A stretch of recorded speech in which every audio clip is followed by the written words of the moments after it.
டிவியை கண்டுபிடிச்சது யாரையா? டிவியை கண்டுபிடிச்சதுன்னா நம்ம கலைஞர். அப்போ வந்து இலவச டிவின்னு கொடுத்தாரு. எல்லார் வீட்லயும் அப்ப இருந்து இன்னும் ஓடிக்கு இருக்கு. கலைஞர் எல்லாம் முதனா டிவியை வந்து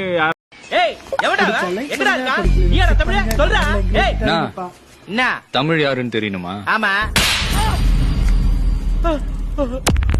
யார் அடிச்சா பொறி கலங்கி கொஞ்சம் கூட பிசிறலாம செஞ்சு முடிப்போம். அது வரைக்கும் நெருப்பாதான் இருப்போம். என்ன நண்பா? நீ படிக்கிற படிப்பொண்ணு மண்டேல நிக்கல, நான் என்ன பண்ணுவேனோ? ஸ்கூலுக்கு போகவே எனக்கு அதை பிடிக்கல, யாராண்ட பொழும்பு வேணும்? ஏ படிக்கிற படிப்புக்கு வேலையோ கிடைக்குதா? நீங்களே